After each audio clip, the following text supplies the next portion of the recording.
What's good? What's good? What's good? How you folks doing? Thank you guys for tuning in to Voice of the Fans podcast on this end of the year episode 172, Cleveland 172. Yeah. In this episode, we have a friend of the show, longtime friend of the show, Mr. Eric Williams. How you doing, Mr. Eric? What's up, fellas? How you doing? Happy New Year early. So I'm not going to talk to you guys, I'm assuming, before the new year. So hopefully you got your New Year's resolutions ready and you're ready to get after it in 2022. Oh man, if we wait to the end New Year's Eve to make some resolutions, Eric, you know what that means. They ain't happening. They probably ain't getting done, buddy. we have to wait till this week to make some resolutions. Come on now. Get started today then. That's right. That's right. So Eric, man, let us know where you've been in. I wouldn't say you've been in hiding, but you've been on the back burner. Now you got big things going on. Let the people know where they can find you. What you got going on? What's the world looking like for you? Yeah, recently been brought on by Fox Sports. So you can find my work at foxsports.com. As an NFL reporter, I'm looking forward to that. I've been writing for the last couple of weeks. I did something on Justin Herbert and his ability to throw the deep ball. I also did something on the analytics craze and Brandon Staley kind of, the debate on Twitter and, the whole fourth down, going for it on fourth down in those situations and why he's going for it in terms of the analytics. Have something coming up this week on Sony Michel and kind of what he's done to the Rams running game second half of the season. Also going to take a look at DQ, Dan Quinn, and what he's doing as a defensive coordinator with the Dallas Cowboys and kind of rejuvenating his career. And I think, he's going to get some looks, already has gotten some looks as a potential head coach, turned down the opportunity from the reporting that's been out there to interview for the Jacksonville Jaguars head job. So that's what I'm working on right now. I'm really excited about it. It's a great opportunity to cover the league as a whole, which I've never done in my career covering the NFL. Well, that's fantastic, man. We appreciate you making time for us. Number one, number two, congratulations on all the success, man. And then once again, I want to reiterate, it's a long time friend of the show. It's been a little while since we talked to you, so welcome back to the show, Eric. And we're gonna hit you, man. We're not gonna let you off the hook since you touched on a couple topics right there that the fans want some. Gave you some softballs, huh? Yeah, the fans want some answers to. The fans want to know about this analytics, and has analytics invaded the sport of football? Have the analytics allowed coaches to get away from the feel of the game and coach the game by feel? So there's a big debate, obviously, between the feel of the game and analytics, what the analytics tell you to do. But then what's in your belly? What's in your gut? Anybody can follow the plan? Can you coach from your gut? And we want to get it to somebody who obviously coached from the gut and lived from this gut and gave us football from the gut. We want to talk about that impact of that individual later today. But once again, okay. Eric, thank you. So we're going to grill you, man. This ain't an easy show. Cleveland. Go ahead, Cleve. Well, what's the weather like up there? Talk to us. Oh man, I'm not really ready to talk about that, Cam. I'm actually snowed in here. We've had 4 to 6 inches. Oh, you know how the terrain is here in the 206 when it snows. Way too many hills, way too many people thinking their SUVs are all powerful, and leads to accidents and just a bad environment out there. So right now I'm just trying to stay nice and cozy in this office and get this show off the ground because I don't even want to look outside my mirror right now. You'll be happy to know we've enjoyed some rain over the last week or so. Had a couple clear days in there, but for the most part, it's been wet for a week now. So it's not all sunny and roses down here. Here we getting the water for those roses. Ain't that right, Eric? Yeah, it's been nice, man. It was nice to actually wake up on Christmas Day and have some weather and have some rain. Kind of remind me of being back in Tacoma, back in the 253, and so. I'm enjoyed it, but I don't know about the snow though. I don't know if I could be handling all that. Like you said, people up there don't know how to drive in those conditions, and so it can be a little scary when you start to get that white stuff on the street up in the Pacific Northwest. For sure. Well, again, fans, we want to talk about recap the NFL last week, kind of look at some of the awards, the end of season award for the NFL. We want to look into this week in the NBA, this week in history as well, and then we want to talk about the results of the Voice of the Fans Football League. I think let's see what Cleveland has to say about that when we get to that. Want to give a shout out to the guys at H&B Media. Thank them for their help producing the show. You can find this show simulcast on H&B Media as well as the Voice of the Fans podcast. So I want to thank all you guys for tuning in. And as we do each and every week, Eric, we start the show looking at a couple numbers. Today, December 29, 2021, week 172. We want to look at the number 29, Eric. And when you think of the number 29, who comes to your mind first? Or who wore that number the best? Earl Thomas, he says. Earl Thomas wore that number the best? That's the first person that came to my mind. Okay, that's fair. I'm not going to say that's the person that wore it the best, but that when you said 29, I thought Earl Thomas, obviously from my time covering the Seattle Seahawks, Legion of Boom, kind of an infamous ending to his career, I guess. See what happened in Baltimore. But hey, Earl at his prime was one of the best to ever do it. When you talk about a guy that could go sideline to sideline, could come up and hit you at the line of scrimmage in the run game, could take the ball away, play with some swagger, play with a lot of energy and attitude. And it was really kind of maybe the guy that made that defense go in terms of he had a unique ability in the back end to play that single high safety and made that defense effective. Good call. That was a good call there. Who you got, Cleveland? Earl Thomas with the hips on a swivel is a great call, Eric. But just from a childhood perspective, the number 29 will always resonate and be Eric Dickerson. Comes to mind first and wore it the best. Eric D was a beast, obviously. 2,000-yard rusher. The high knees. You see him running down the sidelines. I don't know if Eric ever got caught from behind. That's one thing I remember about watching Eric Dickerson as a person that was a high school running back that ran a 4.840 and always got caught from behind. I don't know if Eric ever got caught from behind when you watched him running the football in the NFL. So, yeah, much respect for Eric Dickerson, what he's able to accomplish.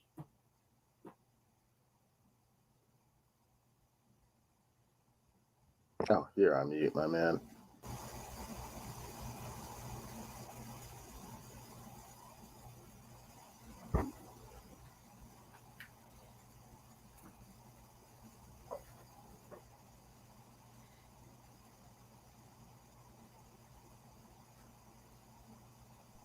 My bad, guys. Can you hear me, guys? Yeah, I got you. Eric, number 72. When you hear the number 72, what comes to your mind when you hear that? Ed Too Tall Jones. I think of Ed Too Tall and what he did back in the day with the Dallas Cowboys, wreaking havoc with those defenses in the 70s. Yeah, that's a fair one. Go ahead, Cleveland. What you got? When I think of the number 72, Dexter Manley comes to mind. The defensive lineman for the Washington Redskins that used to wreak havoc over there for the Skins. So that's the first person that comes to mind. Michael Bennett, was he 72 or was that? Michael Bennett was 72. Wow, he was 72. Joe Nash, though, comes to my mind. No, Joe Nash. How about Joe Nash too? He played the nose tackle position. Has anybody played for the Seahawks longer than Joe Nash? Actually, I mean, he was there for a minute. Years. Yeah, he was there 15 years and played and produced. So that was a good number. But we just play that game, kind of jog your memory, see what you're thinking, see who you got on top of your mind. That's the reason for that one. But yesterday, the football world was impacted by John Madden's passing. Eric, I'd be interested to know what's kind of your lasting memory, and were you fortunate enough to meet Mr. John Madden? I don't think I ever had a chance to meet John Madden in person. I'm trying to think back at Super Bowls that I covered and if I ever bumped into it, and I don't think I ever did.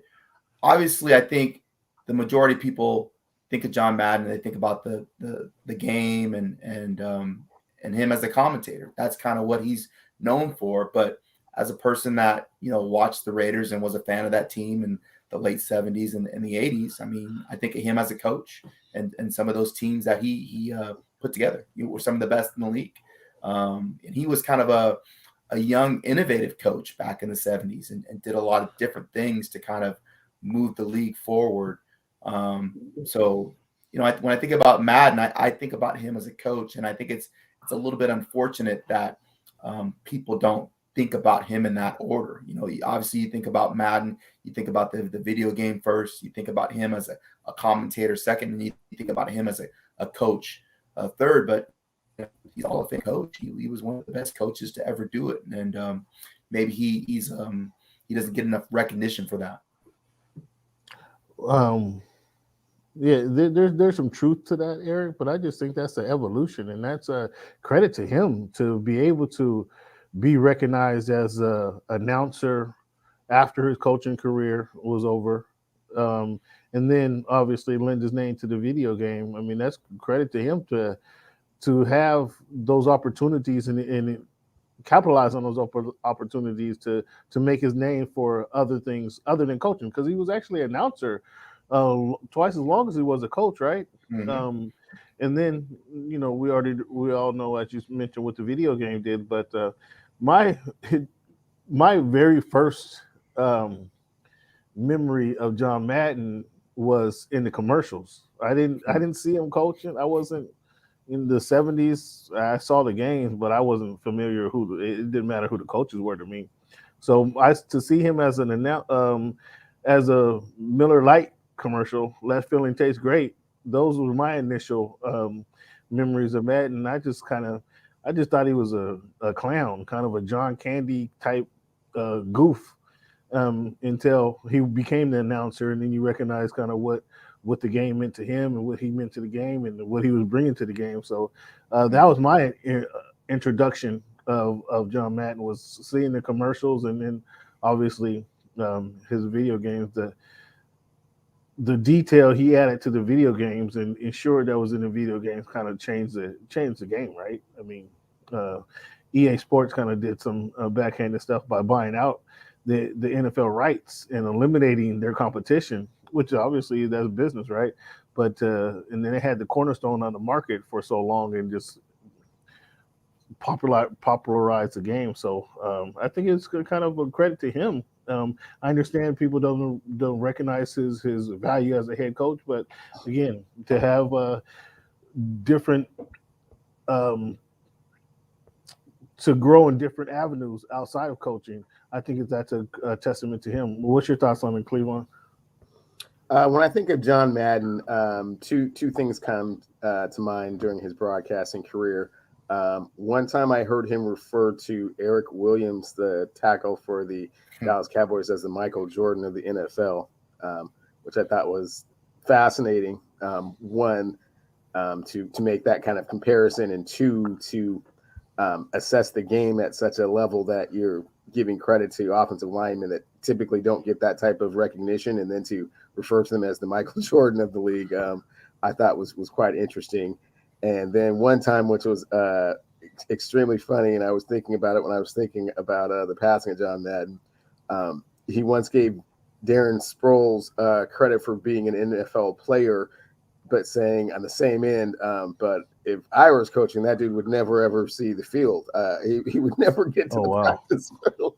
He would never. That guy is way too small for me to ever take seriously. So credit to him for making the most of his opportunity. But if it was me, he would never get that opportunity. He was just like a little man playing a grown man's game. So I thought that was very honest and astute from him. And those are just kind of the two comments. It's kind of the different perspective that John Madden brought to the game, and was extremely innovative during his broadcasting career. And I think a lot of people have kind of followed his lead with regards to kind of their method and approach to commentating. So definitely a pioneer from that perspective.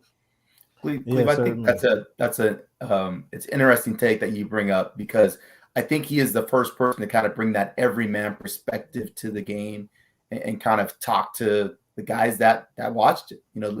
Football's a blue collar sport, and I think he kind of brought that entertainment perspective to it. And obviously guys like Tony Romo just comes to mind now as another guy that kind of tries to talk to you at that level in terms of the game. Obviously Tony knows the game very well, but I think the way that he analyzes and does games kind of reminds me of Madden a little bit, and trying to relate to the audience. Wow, that's high praise. That's high praise there, Eric. I think Tony's good. Yeah, that's high praise. We have to have you on for a different discussion on the best broadcasters of today. But I think that's high praise right there. I think it's a short list. It's a short list of the best broadcasters today, or I think it's a really hard job, and I think to me, there's a handful of guys that do it well.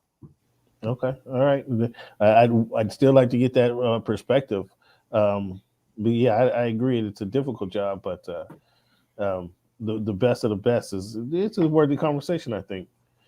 What I also think is a worthy conversation is, where do you think these Indiana Colts are? Where would you grade these Colts? Are they as good as the last month as they've been, or do you look at their season as whole and kind of grade their 0-4 start? Do you include that because it's so late in the year? Where do you think the Colts are?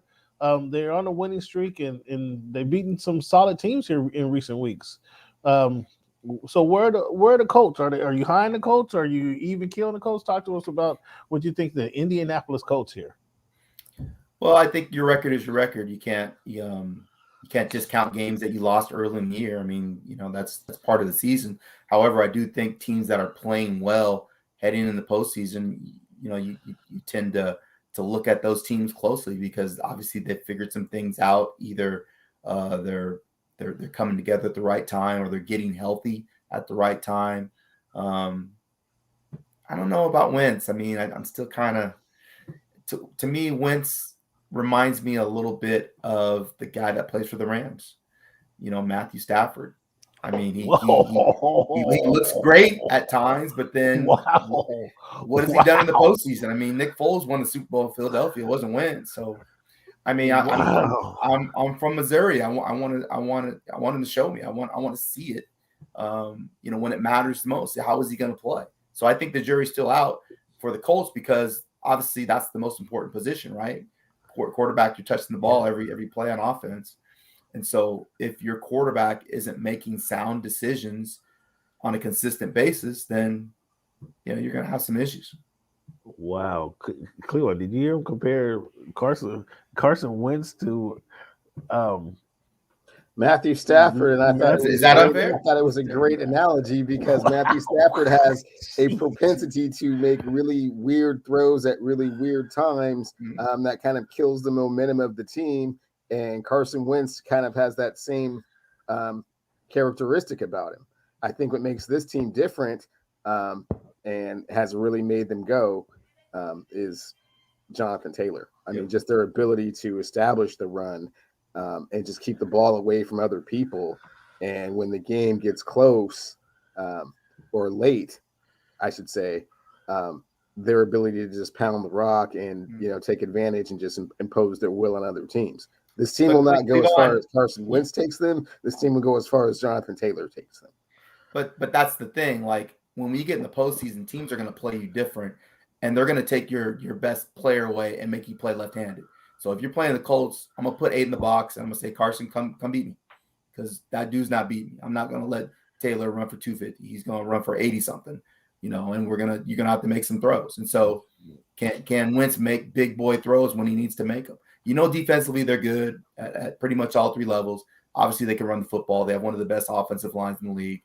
They have guys, playmakers out on the perimeter. When you look at Pittman and some of their bigger receivers, T.Y. can still get it done. Pretty good tight end. It's quarterback. I thought you were going to say Ryan Tannehill as a comparison, because he has a good running game, a good defense. And the question, you're right about the questions on him. Can he get it done? Hey, I'd rather have Tannehill than Wentz. I'll be straight up. I'd rather have Tannehill than Wentz. Hold that thought. I mean, is that like a legitimate debate? What, Wentz or Tannehill? Over the last 2 years, watching both those guys play, I mean, which one would you rather have?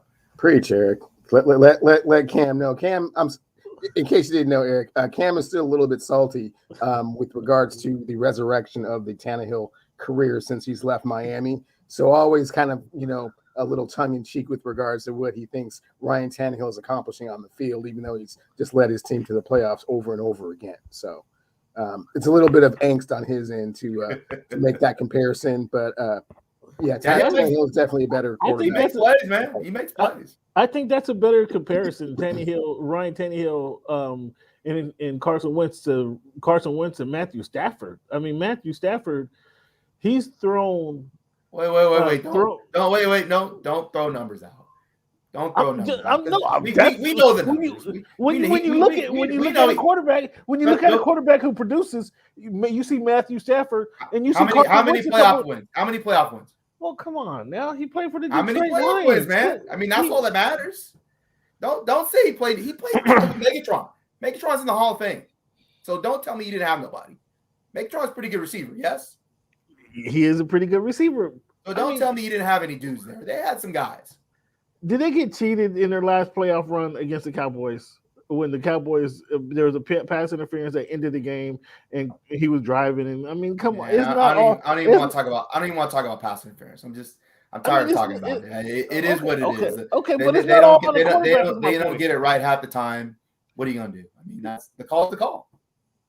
The call's the call. Fair enough. Yes. Yes, you can't dwell on it, but there was some insinuating circumstances. That's why he does not have a W in the win column. Okay, hey, so I'm getting news here. I didn't know you were a Matthew Stafford apologist. This is no. I'm not an apologist. I'm just saying he's a better quarterback than Carson Wentz. It's not even comparable. When you have them both standing on the wall, when you boil it all down, I think Wentz might have more playoff wins than Matthew. I mean, if we want to go there.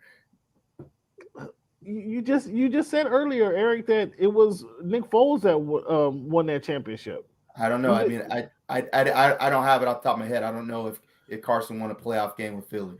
Well, I don't think so. I don't think he did. To be honest with you, it was because he got hurt in week 11, 12, and then just didn't. And it was Nick Foles who came in to finish the season. So I just think I don't think.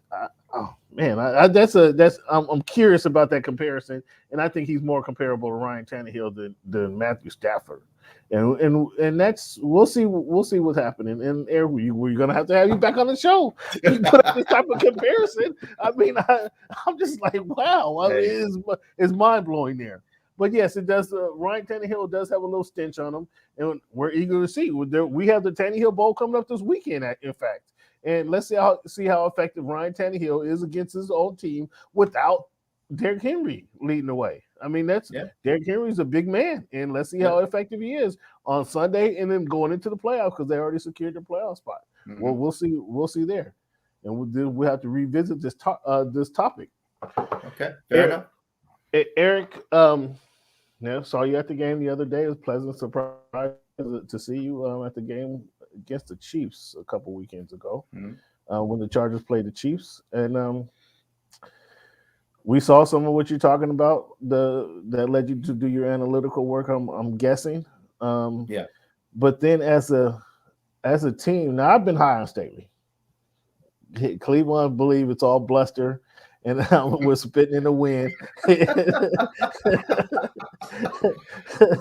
So I like to know from your perspective, Mr. Eric, because again, I was a fan of Brandon Staley. I didn't like last week how it appeared. Now he's not going to admit this, but it appeared that he was considerably less aggressive against the Houston Texans than he was against the Kansas City Chiefs, which is precure in itself.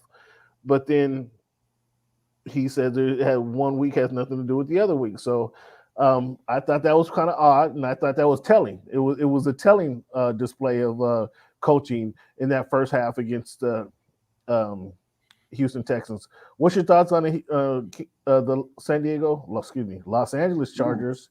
And did Brandon Staley lay an egg? Is that Brandon Staley? Is that the quarterback? I mean, Cleveland's not high. No, anytime you go on the road and you're 10-point favorites and you lose in the manner in which they lost, even if you don't have your best players, that's on the coach. I mean, you just didn't have your guys ready. And so he's got to take accountability for it, which he did. I was around Brandon, when I covered the Rams last year. I have a lot of respect for him as a coach. I think players have a lot of respect for him in terms of his ability to get guys in positions where they're most successful. But as we know, when you move over one position from DC to head coach, it's a lot different, and you're not just coaching the team. There's a lot of stuff that happens outside of that the casual fan does not understand that the coach is responsible for. And that makes it hard because you're not only just coaching those guys, you're managing everything else that's happening inside that building. You're really the CEO of that organization in some respects. And so you're not going to know about a coach until he has to deal with some adversity. And now Brandon's having to deal with some adversity. So we'll find out. We'll find out through the end of this year, and then we'll find out next year in terms of what happens in the offseason and what kind of adjustments he makes. Again, I think he's a good head coach. I hope he gets enough time to kind of work through some of the things that he has to work through because he's a young coach. I don't mind the analytics approach. I think any information that you can use to make a better informed decision in real time that players can buy into is going to help you as a coach. And analytics, this isn't some kind of recent phenomenon. They've been using analytics for decades in the league, particularly when it comes to the draft and all the different ways they're able to measure players and based on what a player a certain size, speed has done in the past. That's analytics.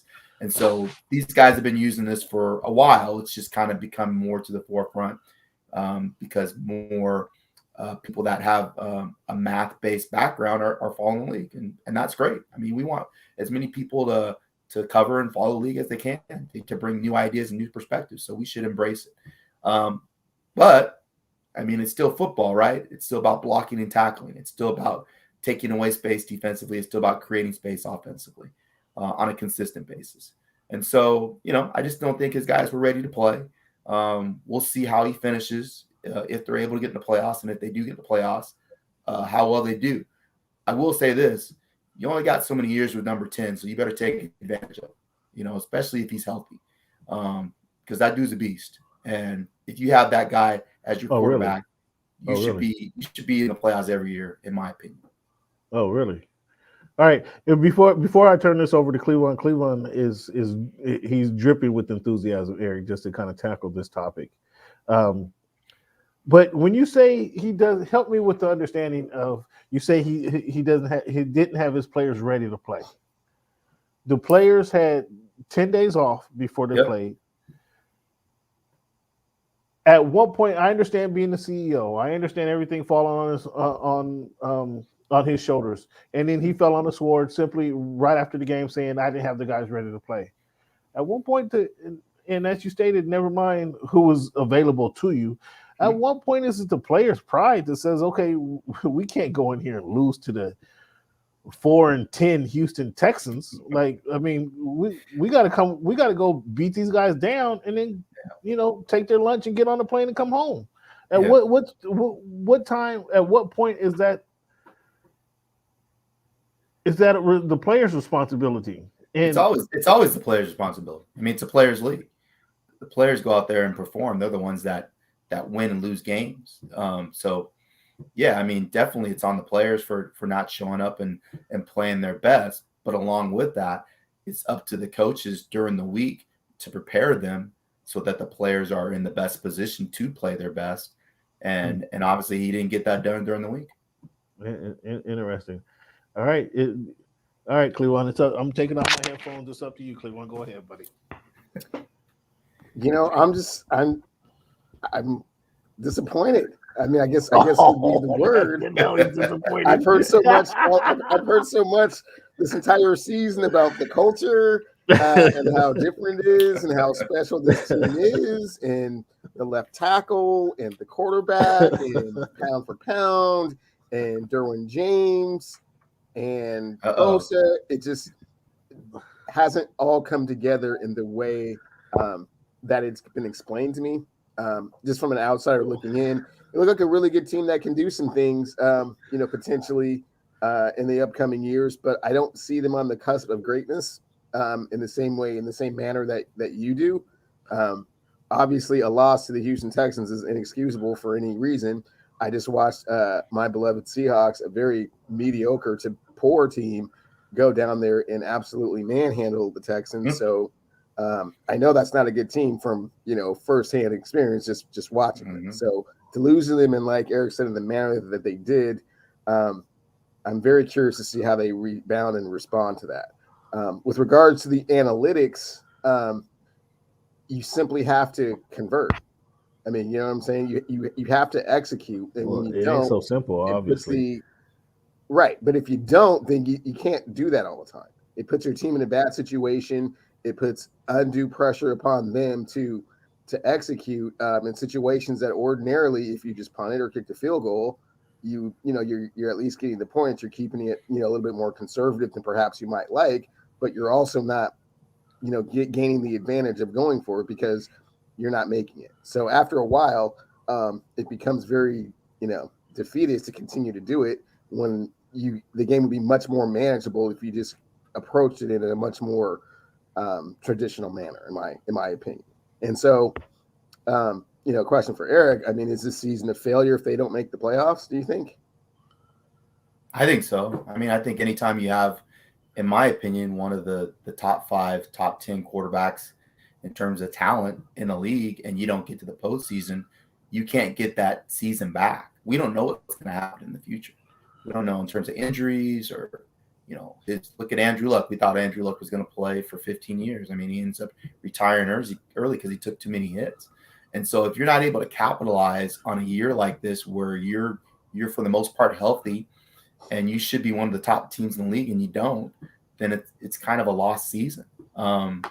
So yeah, they need to figure it out. They need to put guys in the best. Now, I mean, COVID obviously has a lot to do with this as well. And so that's one of those things that you don't have any control over. And I think that's when we talk about stories of the year. I mean, it's still kind of the top story of the year because so many guys are missing games due to COVID, and it affects your roster, not only like on a daily basis, but on an hourly basis. I mean, Jalen Ramsey got scratched like a couple hours before the game was going to start. So you have to take that into account as well. But I just feel like whenever you have one of the best quarterbacks in the league, you can say the same thing about Seattle, to be honest. I know Russell's not playing well, but I don't think they're putting him in great situations for him to play well. I think it's kind of on the OC just from watching the last couple games. You have to take advantage of those opportunities. So, Eric, from afar, you said a couple of things there. I'm a little more disappointed in Seattle and their performance than the Chargers and their performance, only because I think how can you say that? The Chargers have the experience. We already knew the Seahawks weren't going to make the playoffs, so I mean, you're disappointed. When did you know the Seahawks weren't going to make the playoff team, sir? When did you know that? 2 weeks ago, they weren't going to make the playoffs. They were. That's 2 weeks ago. But coming into the season, you expected a little bit more out of the Seattle Sonics or about the Seattle Seahawks than the Chargers. Come on, cut it out. Oh, absolutely. So that's what I'm saying. Talking about present time. Yeah. Settle down, buddy. Settle down. The penalties the Chargers have amassed kind of makes them. That's undisciplined, isn't it, Eric? Would you say that? Enlighten me on the camera. Are they in the top 5 in terms of penalties assessed? They're in the top 5. They're in top 9. Excuse me, in penalties. Okay. Yes.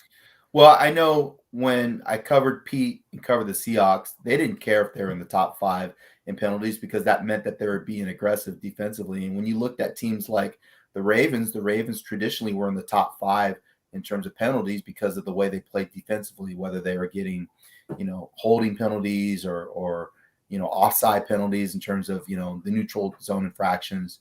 It didn't deter them from winning games. So I don't necessarily buy like a team is undisciplined because they're top 10 in penalties. I kind of look at other things.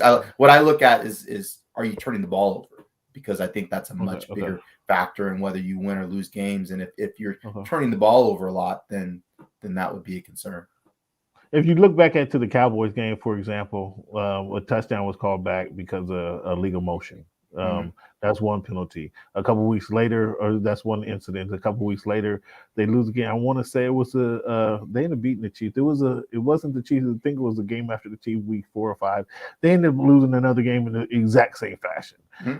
Crunch time, a false start, offsides, and it just put them in a terrible situation. And so that's why I was bringing up the undisciplined scenario. So that's interesting. We'll see how they. I'm with you. Justin Herbert is a top. I think he's a top 10 quarterback, and they need a. I'm with you, and they need to take advantage of that. Wasted season. I mean, the guy is. I'm not sure who was expecting Justin Herbert to win a Super Bowl in year 2. You expected him to go to playoffs. Well, yeah, certainly. Yes. I predicted 11 wins in a playoff first. 11 wins? I predicted 11 wins. Yeah. Wow. If you they better get going. What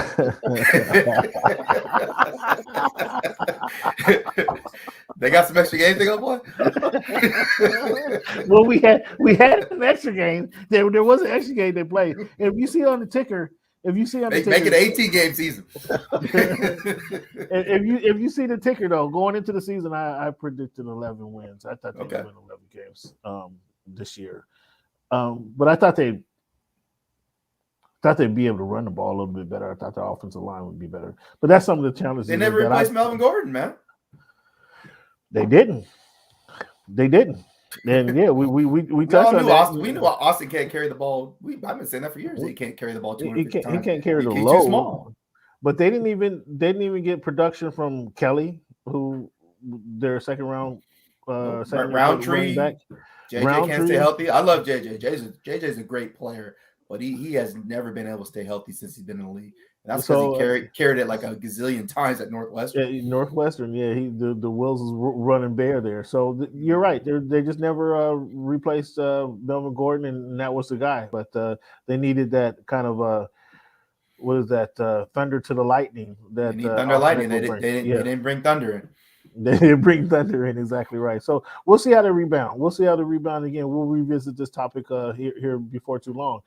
But one team I'm interested to hear, will the Eagles be looking at a quarterback in the draft?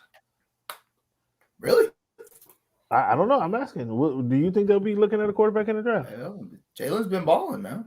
I think so too, Eric. I'm with you on that one. But but they call him the next Russell Wilson. I don't know if I buy that, but man, I mean, he's been playing efficient football. So I agree with you. I think he's playing good enough football to win. In fact, at the beginning of the season, I wouldn't even ask this question. I'd ask it in a different way. But from what you've seen from him this season, you're comfortable with the Eagles looking elsewhere, looking at the offensive line, defensive line, running back. You're good with them in rolling with just Jalen Hurts moving forward. Well, first of all, when you look at the draft for this year and you look at all the mock drafts, it sounds like it's the worst draft for the quarterback since Geno Smith came out. And we know that wasn't a great draft class at all. So what are your options? I mean, you can go to free agency, you can try to trade. But if you have a guy that works, why not try to surround him with talent first and see what you can get going there? Yeah, that makes sense. Second round pick, you're not paying him a whole lot. Right. Yeah, that makes sense. And on Sunday, is this Russell's last game at Lumen Field as a last home game at Lumen Field? It took you 38 minutes and 59 seconds to get to the Russell Wilson question, huh? I mean, there's not a lot to talk about up there. Actually, I'd like to ask you, whose last game is this? Is this Pete Carroll's last game, or is this Russell Wilson's last game at Lumen Field? I don't know. In my talks with Sierra, they got the moving van ready to go. The moving van is loaded up. I think they're gonna run it back for one more year.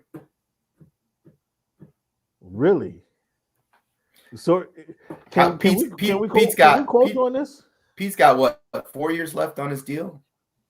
He's signed through 2026, right? I mean, I know he's 7 years old, but I think what he was able to accomplish during his decade there. I think that buys him some credibility within the organization. Again, I'm just taking the organization's perspective on this. Are you going to let Russell go? Why would you let Russell go? You don't have a person there to replace him. They don't have anybody on that roster that can go in there and actually be a guy that can win them 10 games a year. Are you going to be able to draft somebody? No, because you don't have any draft picks. So you have to trade, right? So who are you going to trade with? And what are you going to get in return? And is that going to be enough? So I don't see it. I think maybe you let Pete run it one more year to see if he can turn things around based on what he accomplished in the past. If that doesn't happen, then I think you start trying to figure out the coach that you want for 2023, which, to me, DQ makes a lot of sense to me just because he knows that organization. He has a relationship with John Schneider. I think John Schneider should still stay the GM and try to sort it out in terms of bringing in a head coach that he can work well with. And I think it should be Russell that should be the quarterback, because I still think Russell has some years left where he can be successful. I just don't know. I think that they should hit the reset button. I just don't know as an organization if ownership is going to be willing to do that. I mean, well, last year they didn't extend Russell last year, did they? I think Russell has 2 years left on his deal. Cleve might know the numbers on that. Year, yeah, next year is Russell's last year on this deal. Okay. Which makes it a very fluid situation up here in the 206. It goes back and forth almost daily. At present, I don't really see a scenario where Russ returns. Like Eric is saying, I think that Pete has invested enough and showed enough that he gets another year to see what he can do. I'm not particularly happy about it, just because I've noticed the way that Pete has been trying to, plug and play with his past recipe for success, not fully realizing how unique that team was in many ways, and just how difficult it's been to replace that. And I don't want to say the game is passing by, but he's been unwilling to kind of make certain changes and, certain nuances that other teams are doing, that he just is, kind of, burying his head in the sand and just being real old school about it. And I think it's rubbing Russ the wrong way. I think Russ wants a little bit more freedom. I think Russ wants to get hit a lot less. So I'm not particularly optimistic Russ will be back. But somehow Pete gets carte blanche, and Pete can stick around as long as he wants. Well, Eric, actually, we went from week to week 10 saying Pete has 2 years on to stick around in Seattle before they even think about turning on the warm seat over there. To the next week, he was being on the chopping blocks. That's how fluid things are in Seattle. That's how quickly they're moving around. But I don't know. Russell gave them last season some teams that he would be interested in playing for. Now the team Chicago was kind of curious. We know there's with John Gruden there was potentially an open spot in Las Vegas. Now John Gruden's not there anymore. We don't know how stable that position is in Las Vegas, but there were some openings for that Russ said he was interested in, and you're saying now bring him back, like that's surprising. I don't know why they kind of run this back again. They saw what these two can do in best case scenario. What's going to happen next year that gives them a better opportunity to win? I don't see it. They have no draft picks. The team historically doesn't do well identifying talent to pick up free agents, or the guys aren't going to get better that soon, or they're going to give Rashad Penny the 300 carries they should have gave him last 2 seasons ago. I don't see what's going on. I don't see the sunlight. I can honestly open up the windows. You get any sunlight? It's going to look like Seattle in February next season for these guys. Yeah, I agree with you. I think they need to move on. that would take some convincing in terms of moving on from Pete and bringing in a new coach with new perspective.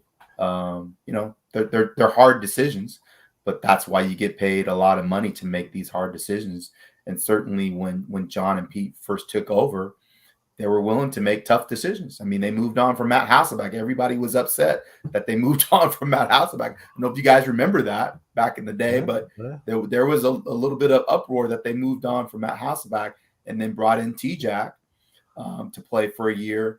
And then the year after that, signed Matt Flynn and then did not play Matt Flynn, even though they were paying him, I don't know, $10, $12 million that year, and played Russell over Matt Flynn. I mean, those were out there decisions, but they were decisions that ended up being the correct decisions, and there were a reason that they went to back-to-back Super Bowls. So they're going to have to kind of, like Cleve said, kind of get out there a little bit in their thinking.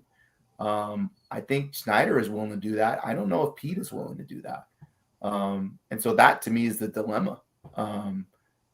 Is ownership willing to make the tough decision of moving on from Pete now instead of a year later and kind of having this whole scenario play out again where they go 5-11, 4-12.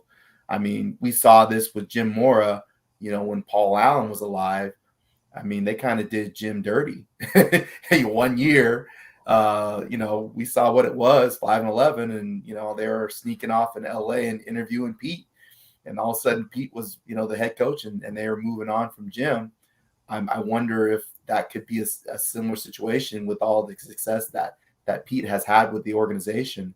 But I think something drastic, something very disruptive needs to happen for this franchise to kind of get back to its winning ways. Now, you talk about management and ownership and John Snyder, but Paul Allen's sister, who's running the team, right? Like, is she risk averse? Is she hands on the team? Is she? Do you know how we're about to find out? That's what I'm saying. We're about to find out. I know that she's been involved from what I've been told with the Trailblazers and what's happening there. She's been a little bit more hands on with what's happening in the organization, and so I'm interested to see if she's going to be a little bit more hands on with what's happening with the Seahawks and trying to figure out what the best way forward is for this organization. Again, I have tons of respect for Pete. I learned so much covering that team in the early days when he was there in terms of the positive reinforcement and giving guys kind of leeway and freedom to kind of be who they are as individuals and empower them. The big corners, a lot of the stuff that Pete was doing was new to the league, and people kind of looked at him like he was crazy, but it ended up being very successful. But I think there needs to be some kind of thinking like that they had when he first came to the organization. Yeah. Okay. We'll see how things play out. You mentioned earlier, Eric, a team, their record is kind of what they are. You can't ignore the early points in the season. And so when a team loses 7 straight and turns around and wins 7 straight, well, how much credit can you give the coaching staff for kind of this turnaround? No credit. It's all on the players.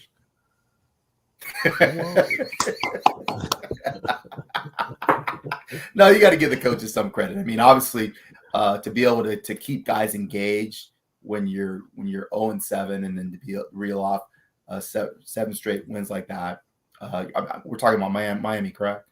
Yeah. Talking about your boys, the Dolphins. Yeah, it's impressive, and so give Brian Flores credit for keeping those guys engaged and believing. It takes a coach that has a certain skill set to be able to do that. So Eric, go ahead. I'm sorry. Go ahead. I was just gonna say I'm still not totally sold on your boy Tua. I'm just really? say that. Just not sold. Well, why would that be, Eric? How can you not be sold on a guy who can he throw it 50 yards? Like, can he really? Oh, wow! Throw a 50-yard pass. Can he do that? Interesting. I mean, we're just talking about Matt Flynn earlier. I'd like to see those two in a throwing contest and see who could throw it the farthest. I'd be interested. Interesting. Wow, I just this is don't. amazing. I don't feel like he can drive the football consistently into tight windows. I don't see that from him on a consistent basis. And I think when you talk about playing playoff football, particularly in the division that they play in, unless they're the number 1 seed, you're going to have to go to Kansas City. You're going to have to go to New England. You're going to have to go to Buffalo and play in some weather and be able to make big boy throws. And I don't know. I don't know if you can do that RPO stuff in the middle of January in bad weather and be successful. Really, Eric, I have the same questions. I have the same questions. In fact, I don't think they're not even questions for me anymore. It's can he get it done? No. It looks cute. He's the most. I think up until last week, he had the most. He was had the highest completion percentage in the league on the season. But again, we're dinking and dunking. We're throwing the 5 or 6 yard routes. I mean, he brought Jalen Waddle, who had a 18 or 19 yards per catch average. He was averaging 6 yards a catch in the league in this season. So, I mean, that's evidence there that something's not going right. Whether it's the coaching, whether it's the play design, whether it's him, I don't know. But Eric, my thoughts. Let me just rattle off some teams to you. The Houston Texans. Okay, Baltimore Ravens was a great win. That was a great win. But then you have the New York Jets, the Carolina Panthers, the New York Giants, the New York Jets again, and the New Orleans Saints, COVID depleted New Orleans Saints. These were the last 7 wins. Yeah. How are we going to give these guys any credit? Like, can they make the playoffs? They're still NFL teams, and you can only play who's on your schedule. Come on, man. I just rattled off to you. In fact, there's one team I just rattled off to you. One team is in the playoff hunt. One team has a winning record of all these teams I just mentioned to you, Eric. Houston Texans, Baltimore Ravens, New York Jets, Carolina Panthers, New York Giants, the New York Jets, and the New Orleans Saints. Only one team has a winning record. And you want me to get excited because you beat these bums? Come on, you got – not only here's my perspective on this winning these last 7 games. Okay, when the teams expected you to be well, you guys didn't show up. Mm-hmm. Now teams is like, okay, these guys ain't even show up, so we're not going to show up. They don't show up, and we see what happens when an NFL team doesn't show up. When the Chargers go to Houston, they get beat convincingly. Miami's on their schedule. Okay, we got it easy. Tua can't throw the ball past 15 yards. They don't have a running back. Their defense is this and that. They beat these bottom feeders and expect somebody to get excited about this. I mean, guys like Cleveland get excited when they see these 7 consecutive wins in a game. They're not looking deeper to see like you're beating non-winning teams. All right, Cleveland, bring the heat here. What you got to say?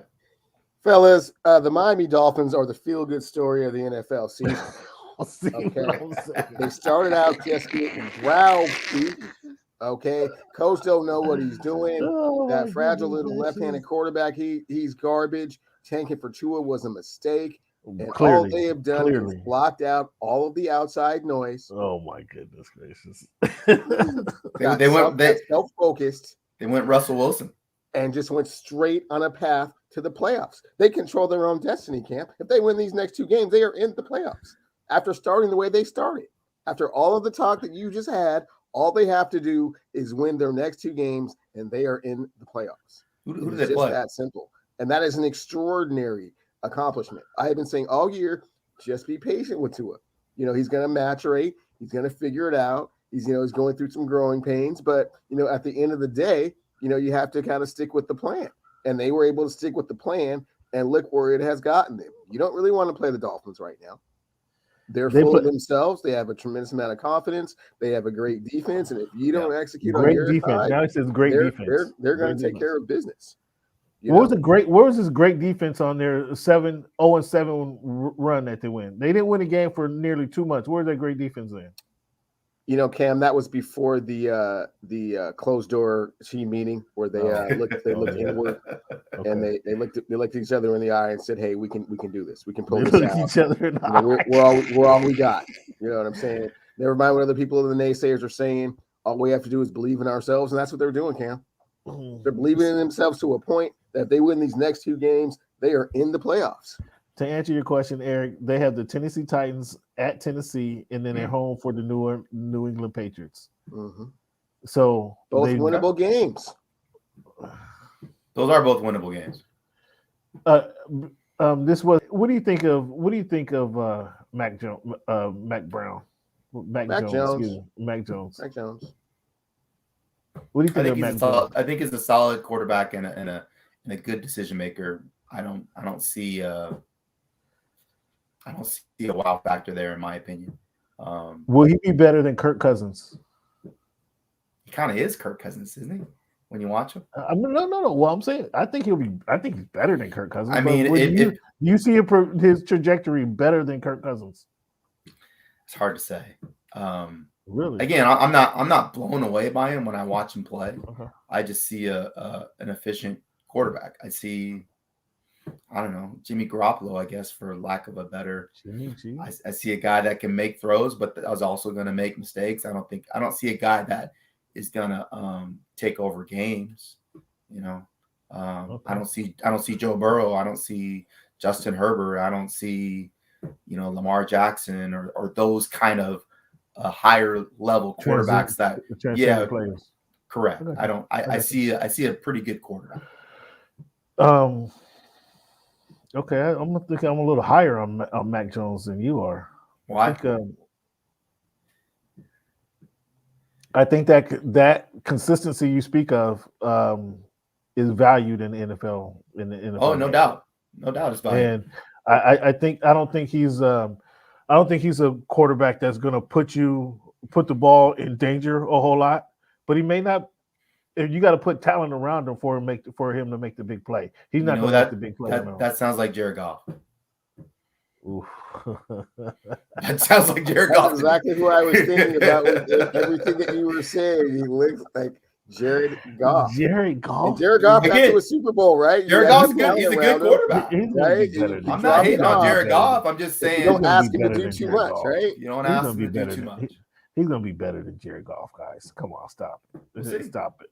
He can win games where Jared Goff, as we see with the Lions, isn't winning games. He's going to be better than Jared Goff. I don't need you guys to tell me otherwise.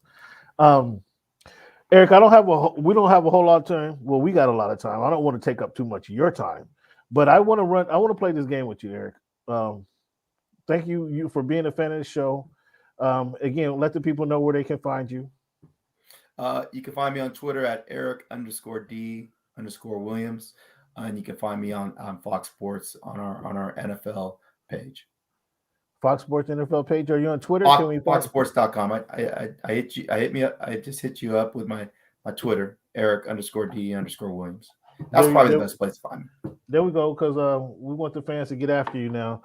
And then, Eric, in effort to I'm gonna try and get to know you better, and the fans to get to know you better, I want to ask you a series of questions. Okay, probably take a few minutes, and I'll let you cut you loose, man. Thank you for your time once again. Sure. Eric, what do you do with your mismatched socks? You know what? That's funny because as a family, we just went through our mismatched socks today. Oh, really? We have a bag of them. I just went through and put a bunch of them together.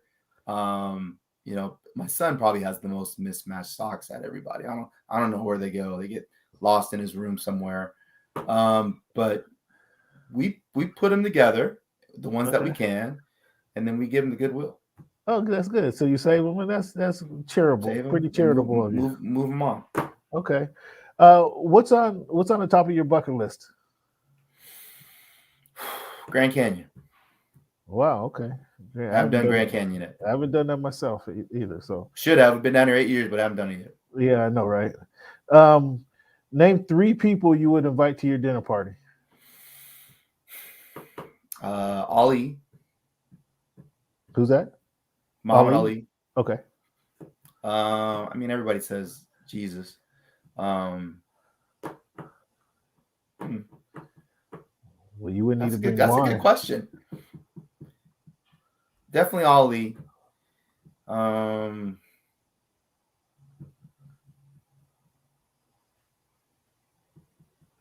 debating here. Sorry. It's all good. I'll say Langston Hughes. Wow. Okay. It's one of my favorite writers. And football is hard because I meet so many people just in the profession. Yeah. I'll say Lester Hayes. Wow. Interesting. Okay. Interesting. Eric, what is a guilty pleasure? I got a lot of them. We're not on FCC. We're not on FCC Airways, but I'm gonna keep it clean and say Maple Bar. Maple. Okay. I'm a donut guy. There you go. What is your favorite piece of furniture? Favorite piece of furniture. These are hard questions, Cam. There's kind of simple. You know, my favorite piece of furniture is the couch on our patio because that's my favorite place to take a nap in the summer. That probably was your couch at your apartment, huh? We've had it for a while. We've had it for a long time. Where is your favorite stereo? I still have a old CD player that I use in my office. That's actually on the bookshelf behind me. Oh wow. Okay. All right. What's been your favorite concert, Eric?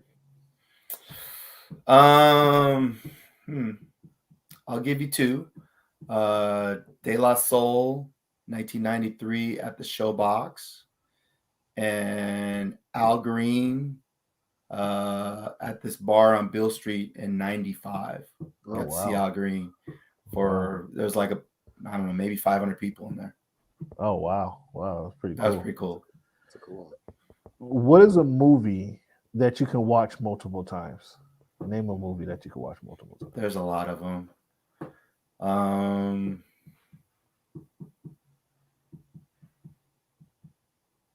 I personally have trouble watching movies like over and over. So if I watch it a second time, it's really good. I'll say Matrix. Matrix. Okay. Have you seen the new one? No, we're gonna see that this weekend. Okay. Yeah. Go to adult beverage.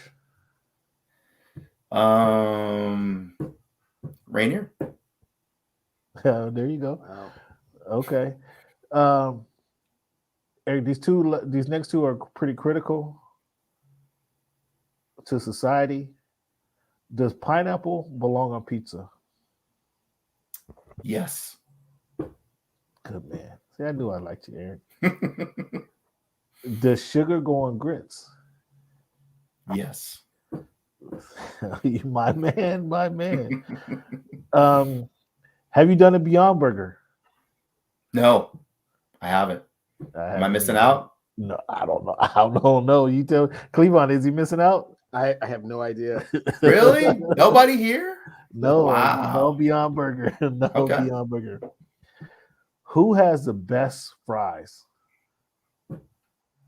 Now, because you're from the 206, I'm expecting a specific answer, but who has the best fries? He's expecting Dick's. I mean, Or Frisco that's Freeze. what I was. That's what I was expecting. Dick's. Like, I don't. There's not even really. You know, much I'm to say gonna. about that. You know, I'm not from the 206. From the 253. Let's not get it twisted. You You know how that goes. Shots fired. but I think they brought a Dick's to you though. I think they brought a Dick's to you though. If I'm not we mistaken. don't even got a Dick's in the 253. We're going to Frisco Freeze or I live on the south end, so I'm going to Jubilee. Okay. You got to have heard of Jubilee. All right, I got to get there and taste one. That's it. And last one, Eric. What's the best advice you received in the industry? I've gotten a lot of great advice from a lot of different people over the years that have been, amazing. Jim Trotter is a guy that I look to a lot for mentorship and advice. Jeff Legwald, who I worked with at ESPN, is another guy that's on the Pro Football Hall of Fame Writers Committee, who I've kind of leaned on. I think the best advice I've gotten is to just stay hungry and to put your head down and work. And that's and everything else will kind of, work itself out. And I think that's kind of worked for me over the years. I spend my calling card is just to be the hardest working guy in whatever newsroom I'm in. And so if there's something to be written, I was the first person to raise my hand and say, yeah, I can do that. If you need to work an extra shift, yeah, I can do that. Be willing to work and put yourself out there. Be willing to work. I like that advice. Just summarize it all right there. But like I say, Eric, I don't want to take a whole lot of your time, man. We appreciate the time that you're giving us. Once again, let the people know where they can find you, Mr. Williams. Yeah, hit me up at Twitter, Eric_D_Williams. And then you can find my work at foxsports.com. Please come check my work out. I really appreciate it. Cleavon, Cam, thanks for the time as always. Cam, we're going to work on the Miami situation, and we're going to have to talk about this Charger prediction, obviously. And next time, I want you to make sure to reach out before you start making predictions, bro. Yeah, get some advice, man. Be a resource for him, man. Before he puts himself out there. You got my number, man. Let's make sure we talk first. Hey, there's a couple things, Eric. I know you can see the ticker at the bottom of the screen real quick before you go. Let's just scan through these real quick. So you see there before the season started, I said they're going to win 11 games. I predicted 11-7. Obviously, we're already out 100. Yeah, I'm down 100. So here's some of the crazy predictions that we made at the beginning of the season here. I said Sammy Watkins was going to produce and catch 50 balls and nothing. You 0 for 2. Yeah. Oh, well, again, we're just getting started here. Over for DJ? 8 games. He went over. Oh. He went over. So not for the Rams. Well, I didn't say for the Rams. I just said when he played. So you let him slide on that one, Cleveland. Technicality on that one. Technicality. But he played this season. Here we go. Kyle Pitts. I had Kyle Pitts making a Pro Bowl. Cleveland was adamant he would not make the Pro Bowl. I didn't see it coming. Not sure what the penalty was. I don't know how he got by without a penalty on that one though. But Kyle Pitts obviously makes the playoffs. Chris Carson. That one hurt. Yeah. That one hurt. I don't know why people are dependent on this guy. I don't know why people are dependent on this cat. Like, he's never really produced like that. So, yeah. Can I say one thing? What's that? That's really what the Seahawks demises came down to. They never replaced Marshawn. Like, they never got another guy. And so for Pete's philosophy to work, they needed a running back that was legit, and they never found one.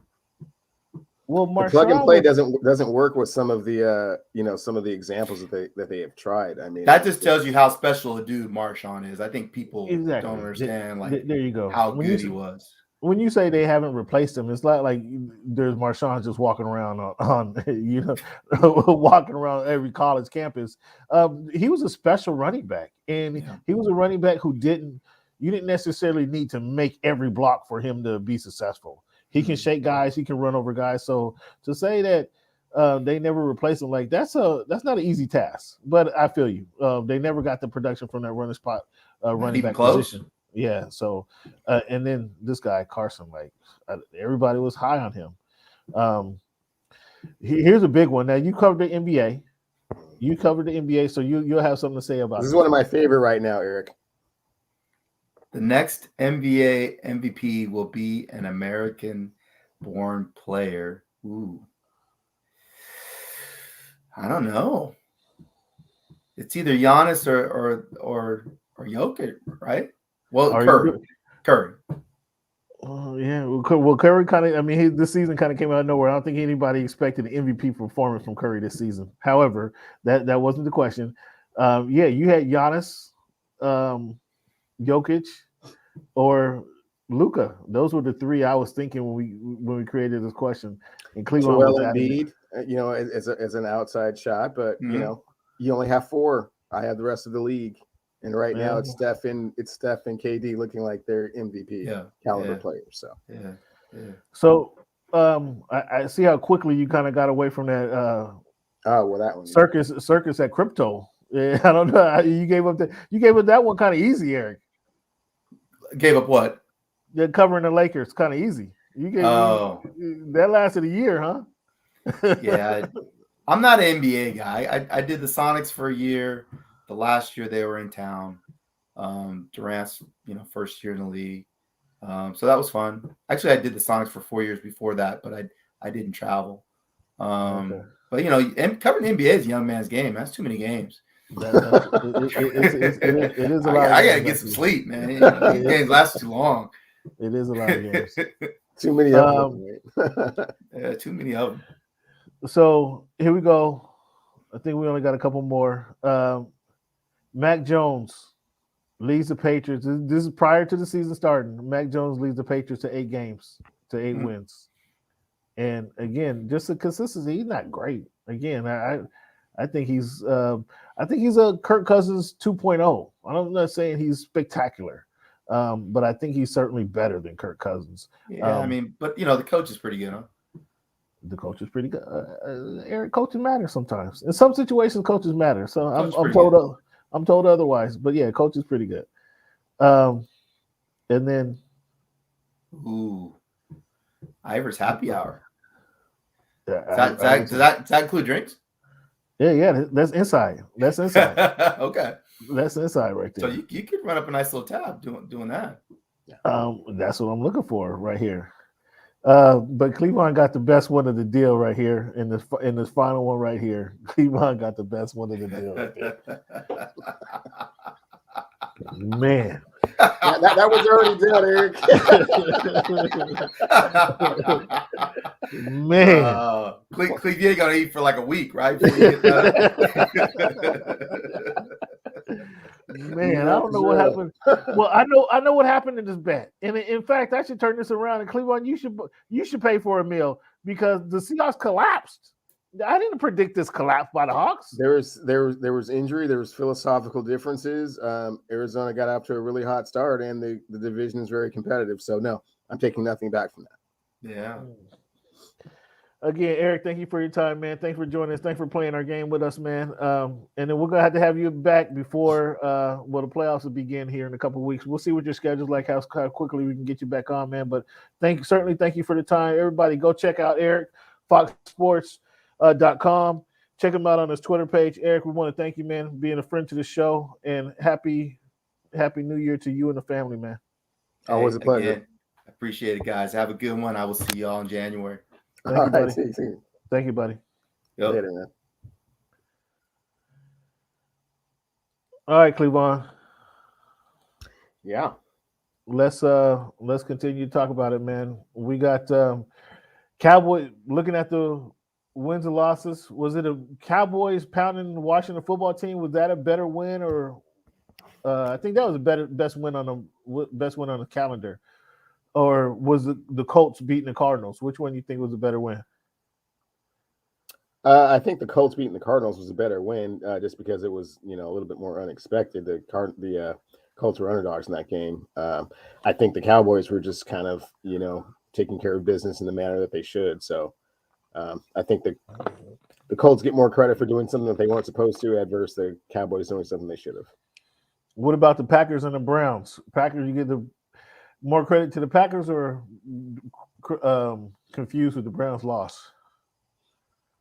More credit to the Packers. They were able to take care of business under kind of adverse situations. Aaron Rodgers certainly isn't 100% healthy with that foot, and they were able to weather the storm of a desperate Cleveland team that didn't really play like it, but at the same time, I think it was a better win for the Packers. The Chargers lose to the Texans. Let me hear it. Man, it's inexcusable in every way, considering what is at stake. I know that COVID, plays a factor, but it plays a factor for everyone. And unfortunately, I don't feel like that was enough of an excuse or explanation to lose to the Texans. Again, after seeing the way the Seahawks handled them, that game should never have been close.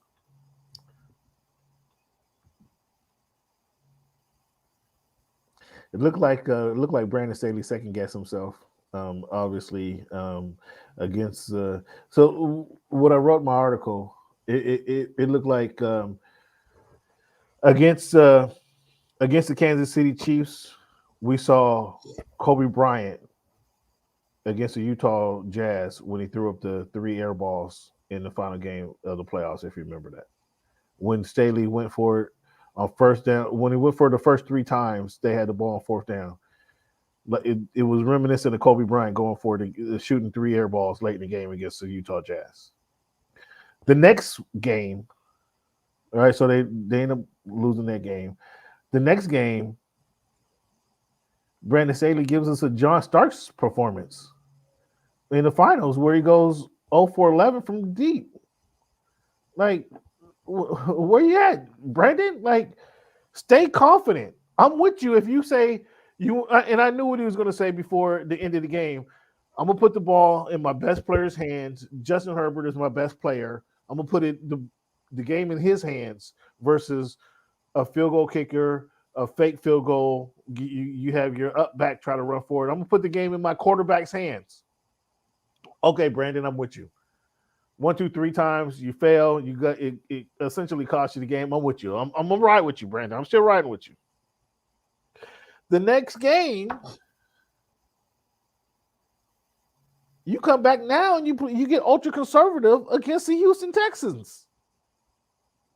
When you probably should have been ultra conservative against the Kansas City Chiefs and played to win that game against your division rival, against the reigning division champs, you decide to be ultra conservative and kick a field goal when you get down in field goal range, when they hold you to 4th and 7. Then at 4th and 13, you decide to kick another field goal. Meanwhile, this quarterback nobody's ever heard of is throwing deep touchdown passes on your defense that you're supposed to be the man of coaching.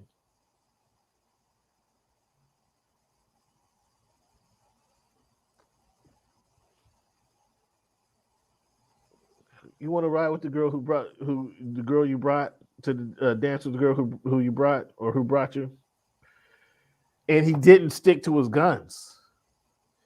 That change in the philosophy at the time, I think the Houston Texans, and I just say that because if they went out there in control of their destiny against the Houston Texans, when your destiny's on your hands, you didn't stick to your guns. That was second guessing. It was a lack of confidence in your scheme, and it kind of had me shook. Cleveland, what's your thoughts on that? I applaud him for seeing the error in his ways previously and trying to make a correction going forward. It hasn't been working, Cam. I mean, I understand what the metrics and the analytics say. I understand you being confident and wanting to instill that type of confidence in your team and wanting to have that type of attitude, but you have to convert. I mean, it has to work. Otherwise, it's just you're always putting your team in a bad situation. So rather than do that, there's no downside to taking the conservative approach. And hold on. Kick the field goal off on the first drive. Okay, came back, made another drive inside the in the red zone, kick another field goal. Okay, on the next drive you score a touchdown, and then to opposite of what your point is. Okay, if the area your ways you recognize it doesn't work, we're gonna play conservative. He scores a touchdown. You kick the field goal, right? You kick the field goal to go up. It would have been 13-7. He tries to go for it. He's trying to go for it on instead of kicking the PAT. He goes for 2, and now he misses the 2-point conversion. So now it's 12-7. So now you're in a worse hole than you would have been had you went for it. I mean, had you not even gone for it. You follow what I'm saying? And now instead of 13-7, and you're that point away, it's still in the second quarter, by the way. Now it's 12-7. They kick 2 field goals. Now they're ahead. Now you're chasing that point again. So I understand what you're saying. Okay, we saw the error of our way, so now we're just going to play conservative. But they didn't, Cleveland. They go for it. They go for the 2-point conversion when they finally put it in the end zone. You follow what I'm saying? So now you're not necessarily learning from the error of your ways. You follow? Do you get me? There's a little bit of inconsistency to their strategy, for sure. But yeah, that is second guessing. I mean, when you get to this point in the season and there's this much on the line, it's a new coach and a new experience, a new. It is. It's all new. It's all new. I'm lucky to even kind of be they have the intimate insight that I do have on this team. It's very interesting to see. I was confident in, and I can't hide it now. I've been talking about it for weeks on end. What I thought about the team, what I thought about the potential of the team, the environment I've seen within the coaching staff that he's brought in. We just have to see it come to fruition now, and it's interesting. It'll be interesting to see kind of how the season finishes out. Like if they don't win these games, if they go home not making the playoffs, like Eric said, like that'll be a failure, right? Then you have to come in with something with a lot to prove next season, right? So that'll still be interesting to see. The Patriots lose to the Bills. Were you that excited that the Patriots lost to the Bills? I was surprised, given the fact that they had also lost to the Colts. I thought that the Jizza had figured things out, the genius Belichick over there, but I now see how the Patriots are beatable, how to beat them. Oh my goodness, this guy. San Francisco losing to the Titans, man. I was surprised by that. Well, I mean, Ryan Tannehill, I can never be surprised a guy with that kind of moxie, that kind of gusto, that type of, never say quit attitude. Even when the chips are down and people don't believe in him, he just rises to the occasion and does what's necessary to get his team into the playoffs. I don't even know why I asked that question. I don't even know why I approached that topic with you. For the picks, our picks for the week, Cleveland, we both won 9 games. Our picks against the spread, I won 2 games. Cleveland, you won 1 game. And that 1 game was your Miami Dolphins, actually. So they gave me in the pick segment 11-1. Our confidence picks, Cleveland, it should be 14 points. I gave you an extra point if you're looking at the script, because the Seattle lost. I give you an extra point there. So it should be 14-12 that you beat me. I had San Francisco winning. I had a point for them. I had the Chargers winning, 2 points for them. So Green Bay, Dallas, and Tampa Bay all won.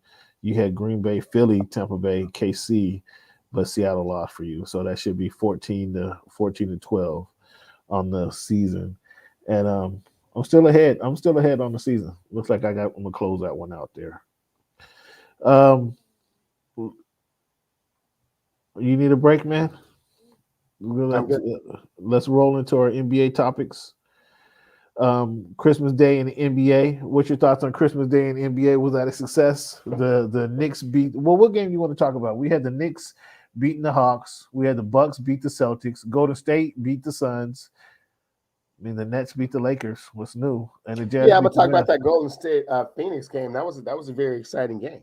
I mean, just kind of watch, Golden State kind of spar with the Suns and kind of see where they're at, kind of testing them out a little bit, seeing what their firepower is about, seeing if they're capable of, getting into a Hagler Hearns type of situation.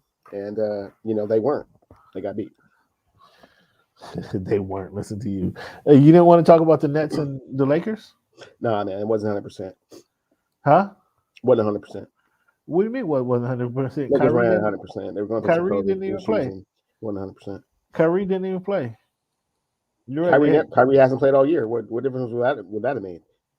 I mean, I'm just saying, Kyrie didn't play. Who COVID issues? What are you talking about? What COVID issues? On the Lakers. The Lakers had a COVID break. Oh, they had an outbreak. Outbreak.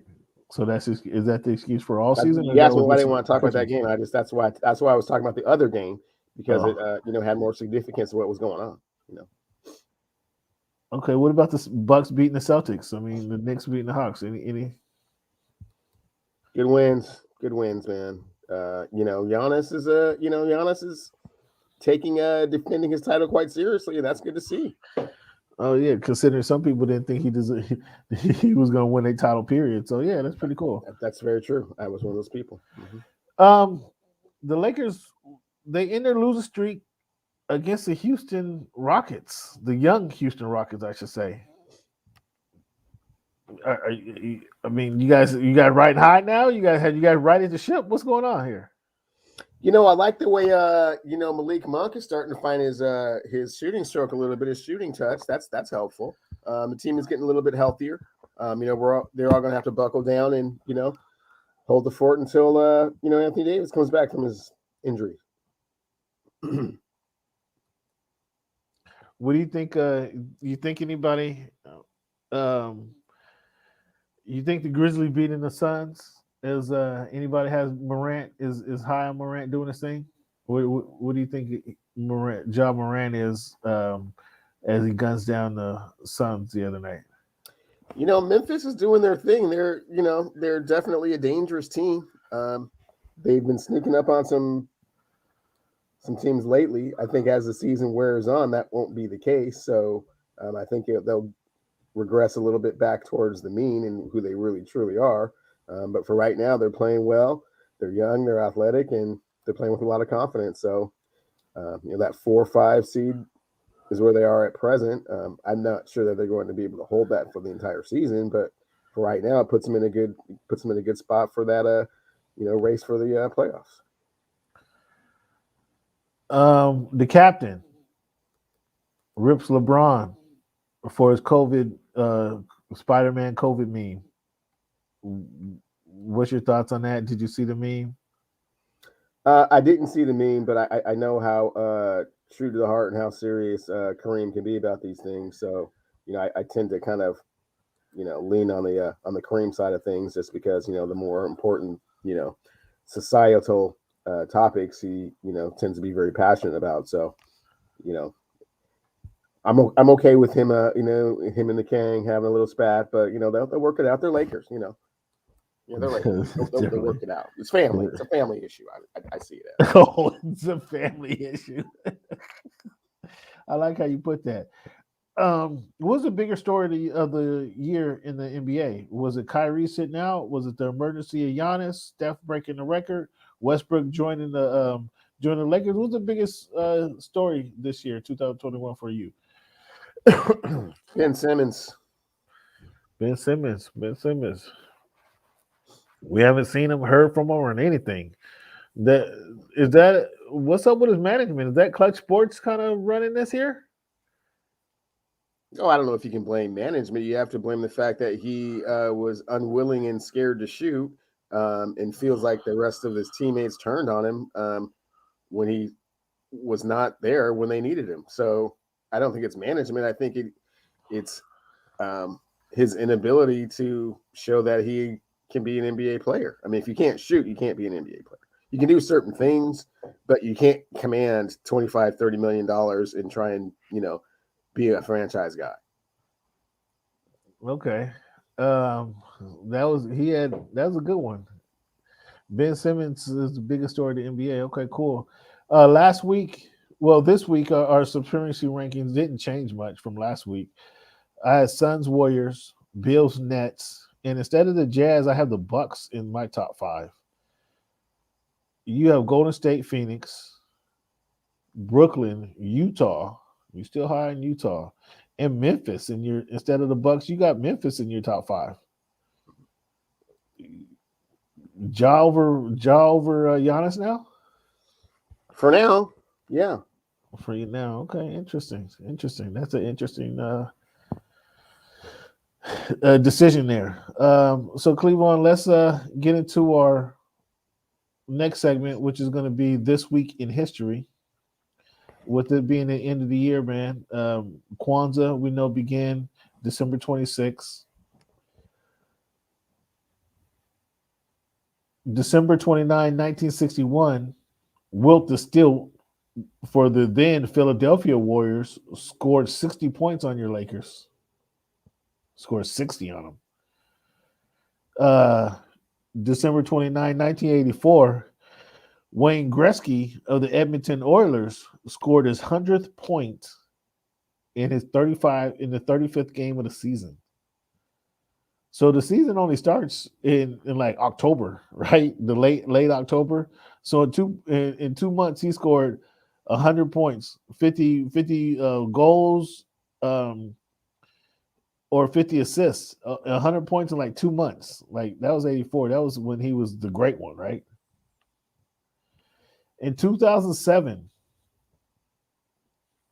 the New England Patriots became the first team in 35 years to finish the regular season undefeated when they went 16-0. When they beat the New York Giants 38-35. Did they win the Super Bowl that year? They did not. Oh, okay. All right, cool.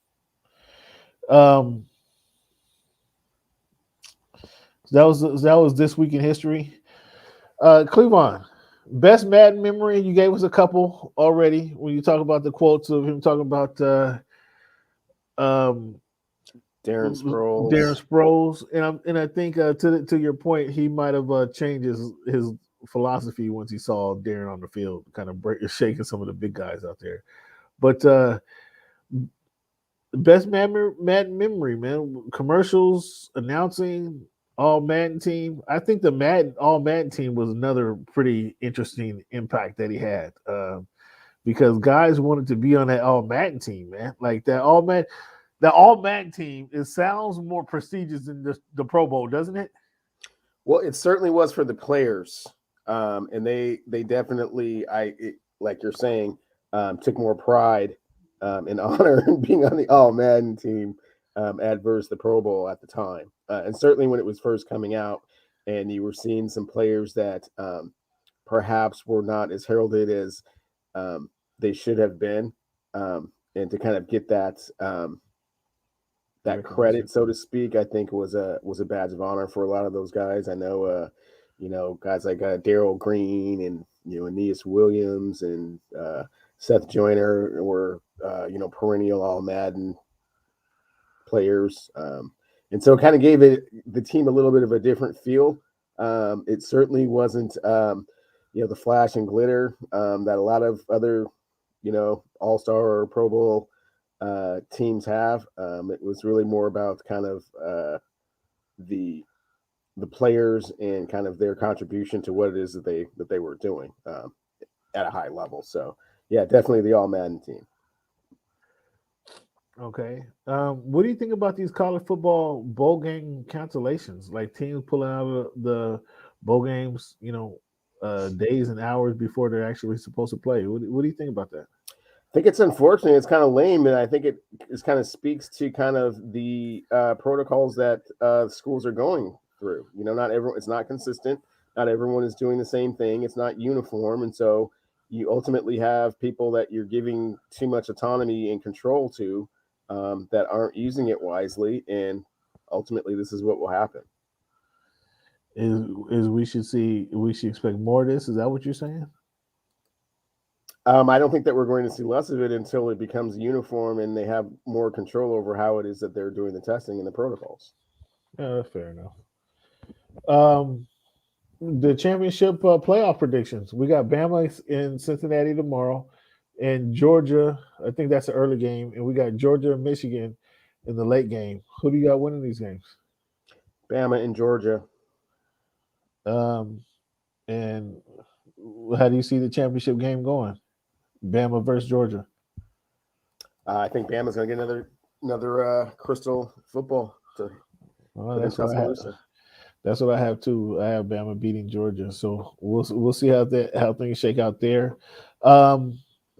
This weekend, heavyweight fight card this weekend. We got Lewis King Kong Ortiz taking on Charles Martin. You got a prediction in this one? Always got to go with Ortiz. If he's not fighting Deontay Wilder. Okay, we'll see if they can hang on here.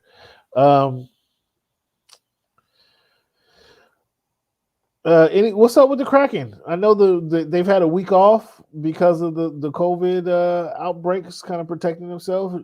Have you heard of the Kraken? Not have you heard of the Kraken? Do you hear from the Kraken? Has the Kraken made an impact in the city yet? And what have you heard? Or is there Kraken? I know there's Kraken jerseys and uniforms around. The mood is still good. It's still kind of in the honeymoon stages.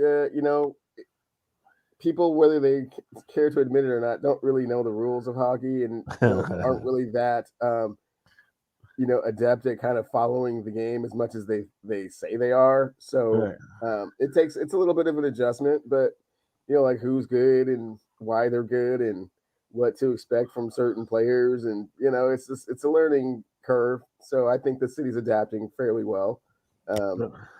You know, I don't. It's not like a, you know, everybody's tuned into the Kraken game, you know, just to see what's going to happen. I think it's more of a still a novelty, but you know, it's gaining some traction, some momentum. Interesting. Okay, interesting. The Ryan Tannehill Bowl, Tennessee over the Titans. Let me see who you got. You got the Dolphins winning this Ryan Tannehill Bowl, huh? Okay. The Chiefs versus the Bengals. Who you got in this one? We both got KC. The Cardinals versus the Cowboys. That'll be a good one. You got Dallas. Are you overlooking the Cardinals? I got the Cardinals in this one. No. Rams and Ravens. That's going to be another good one. Well, if Lamar plays, I got the Rams anyway, but it sounds like Lamar's not going to play in this one. They practice. We'll see. Raiders versus Colts. For some reason, man, I've been leaning to the Raiders for some reason. It's kind of a trap game, the way you're saying it. I feel like the Colts have kind of overachieved the last 2 weeks, and this is a perfect opportunity for them to have a letdown. Let's see if they actually do or not, but I would not be surprised if the Raiders won that game. But you're going with the Colts, ultimately. I'm going with the Colts. So here's the games that we disagree on. I got Tennessee beating Miami. Oh. I got Chicago beating the Giants. Not a whole lot to ride on in this one. I think 4-11, 5-10. Not a whole lot to be confident in either one. In either one of those teams. Now, do you have the Titans beating the Dolphins so you don't have to think about what it will feel like when you watch the Miami Dolphins get to the playoffs and the Chargers may or may not be there after you kind of left the Dolphins at the altar a little bit? No, I never left the Dolphins at the altar. Man, you cut out. No. I said we're gonna let's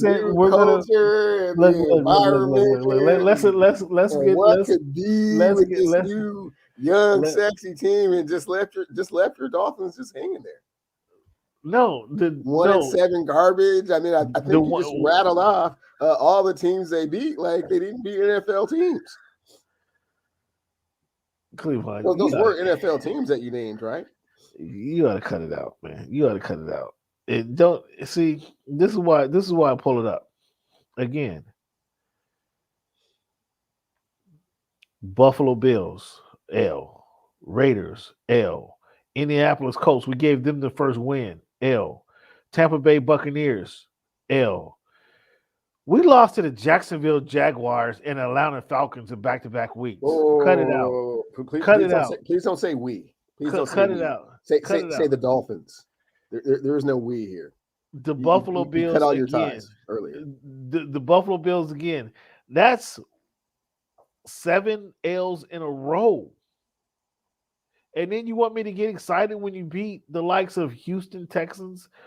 The Ravens did your Chargers beat the Houston Texans? The Ravens was the your best. Chargers beat the Houston Texans? When I say they beat the Houston Texans, okay, they beat the New York Jets, the Carolina Panthers, the New York Giants, the New York Jets again, and the Saints, and I'm supposed to get excited again. One of those 7 teams were a playoff team. Okay, so if they win these next 2 games, we're in the playoffs. You excited about that?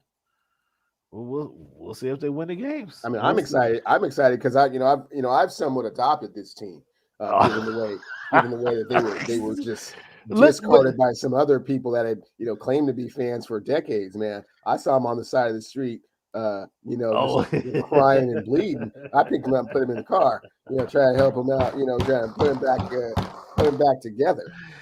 It's been fantastic. You also adopted to watch. It's the feel-good story of the season, Cam. You also adopted the Tennessee Titans. Let's see how quickly you discard those guys. So they're already in the playoffs. Am I discarding them? My goodness gracious, this guy's tickle peeking. So you think that's a win-win either way? The Dolphins and Titans, either way it goes, it's a win-win for you. Is that what you're saying? Well, I mean, the Dolphins right now are a team of destiny. They know where they're going. They know where they want to be. They know how to get there. I don't think they know any of that. Actually, I don't think they Well, know they where they're certainly going. do know that if they win these next 2 games, they're in the playoffs. That's been decided already. Oh my goodness gracious! This guy is amazing. Um, but we got some good football. It's crunch time in NFL, and this makes so going into the year they added the extra game. Right, they took away, eliminated a preseason game, added an extra game. This is the was it? This was the unintended consequence of that second game.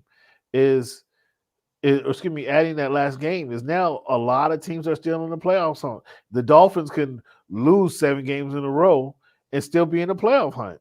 That's the added circumstances. What's your thoughts on that? Does this add more fun to the game? Does this add more intrigue for Certainly the adds final more weeks? more excitement. I mean, obviously, it's become a little bit more of a, you know, a war of attrition because the season is longer, and now you have these games that you have to move around because of COVID. So that part is, obviously, I think, an issue. But yeah, every game is important. Everybody's in it. Not everyone, but quite a few more teams are in it. So yeah, that makes it in and of itself more exciting. Okay, so we'll see how things play out, fans. We can come back and give the score. We're getting down to crunch time as far as our tracking goes right now. Um, on the season, Cleveland is leading in the total picks count. Total combined picks that includes picks and picks against the spread. He's leading by a slim margin. A very slim margin, 63% to 61%. Uh, confidence picks, I'm leading in that category, 74% to 72%. So we got some things to be decided here in the next couple of weeks. Also to be decided in the next couple of weeks is the fantasy football championship. So the stars, Freddie. This is a guy who sabotaged the league, sabotaged the draft, had me hold up for 15 minutes before the draft. And then this guy is in the championship. I mean, is this your buddy here? This is one of the guys you called into the league. No, this guy's sabotaging. I'm just still seeing Aaron Jones.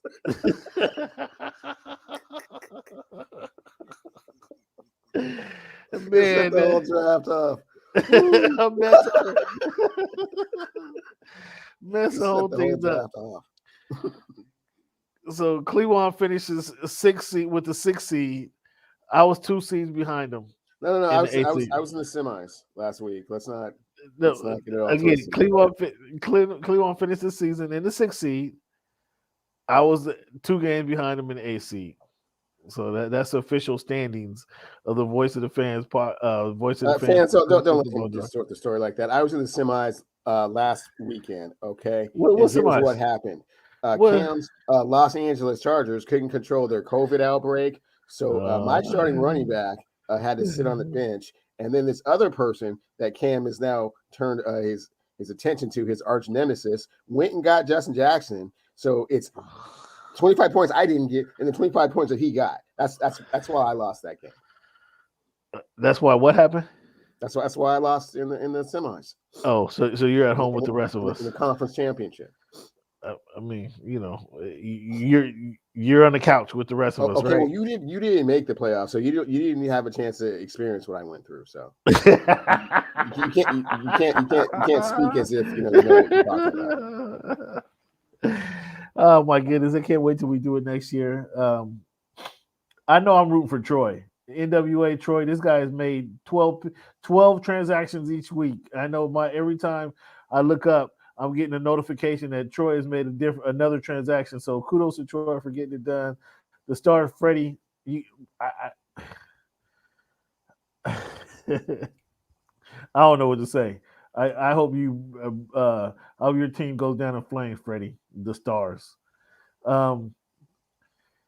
Cleveland, let's end the show, man. I want to end the show like this. The fewer rules you have as the coach, the fewer rules a coach has, the fewer rules are for the players to break. That's Mr. John Madden. He's a player's coach.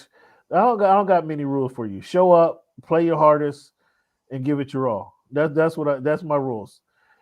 Anything else you do, we'll see you. If you're ready for Sunday, I'm all in. And Mr. John Madden had those guys ready, man. So kudos to Mr. John Madden. His life,